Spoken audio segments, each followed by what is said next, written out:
Okay, I had several students ask about a couple of the homework problems. So this is a homework problem on empirical formulas and formula mass. So the idea behind the empirical formula is you want the simplest formula that can be there.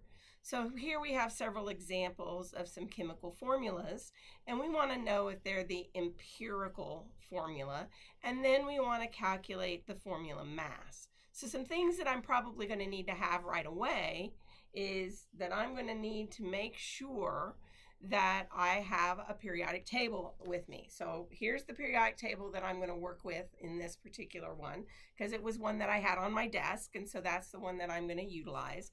But let's first go through and solve for empirical mass, or empirical formula. So I have a C2H4, which means that I'm going to have 2 carbon atoms and I'm going to have 4 hydrogen atoms. But if I look at that, it's like finding the least common denominator. I'm looking for the fact that can these be divided?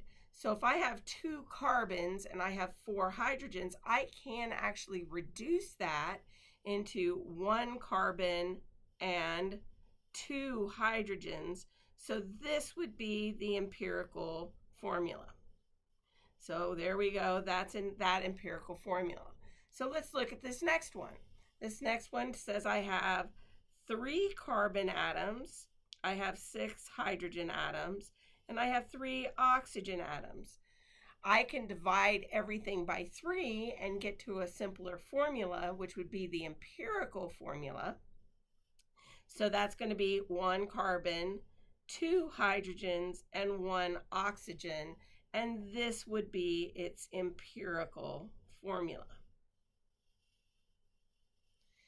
Then we can do the same thing here, and hopefully by now you're getting the idea. This one has 2 aluminums and 6 bromines.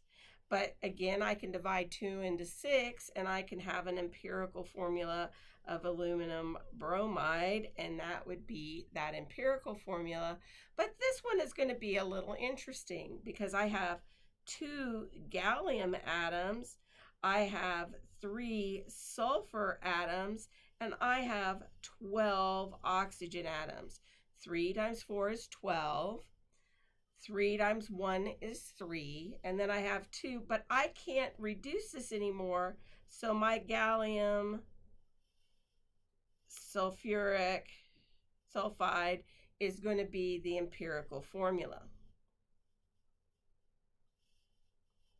So the empirical formula is what is the smallest one that it can get to, and that will give us our empirical formula. So now let's go ahead and calculate the formula mass.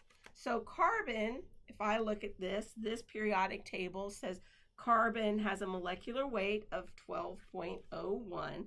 So I'm going to have to multiply 2 times 12.01, and this is in grams per mole or in atomic mass units. You can utilize either type unit. Let's look at my hydrogen. My hydrogen is 1.008. I'm going to have 4 of those, so I've got 1.008. And again, these are in grams per mole or in AMUs. So if I go ahead and do this calculation in my calculator, I'm going to take turn on my calculator, 12.01 times 2, and I'm going to add, I'm going to go ahead and put parentheses, 4 times 1.008, and I'm going to close my parentheses, and this tells me I have 28.052 grams per mole or AMUs. Well, this one is going to be a little easier because we've already looked it up on our table, so let's go ahead and do that. We've already got our hydrogens because we've already looked it up on the table. And now I'm going to do 3 oxygens, so we'll come over to the oxygen, and on this periodic table it says 16. So I'm going to utilize my 16. And now I'm going to go ahead and do that calculation. And remember, these are in grams per mole or in AMUs, and each one of those has that units. Remember, the units are really going to help us out. So now I'm going to do my 3 times 12.01 plus 6. Oops, I'm going to go ahead and put my parentheses in there and make sure my calculator doesn't mess me up. Plus 3 times 16.00, and this will give me my 90.078 grams per mole, or AMUs. So we can do this for aluminum. Now I've got to look up my aluminum, and if I look at my aluminum on this periodic table, it's 26.98. And then we want to look at our bromide, and I've got to have 6 of those. And here we are, that's 79.90. Again, these are in grams per mole, or AMUs, atomic mass units. And I can go ahead and do that calculation as well.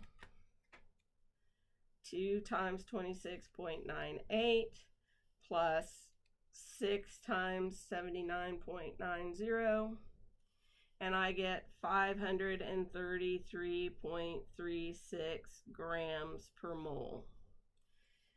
Finally, we're going to do our gallium sulfide. My gallium, I'm going to have 2 of those, and it's 69.72. I'm going to have 3 sulfurs, and if I look at my sulfurs, that's 32.07. And then I'm going to have 12 oxygens, and we've already looked up our oxygen, that's 16.00. These are all in grams per mole, grams per mole, grams per mole. And if I go ahead and do that calculation, I'm going to do 2 times 69.72 plus 3 times 32.07 plus 12 times 16.00, and now I get 427.65 grams per mole. So hopefully that'll help you out with this particular type of a problem. We've done calculation of molecular weights, and we've done that empirical formula, and hopefully this will help.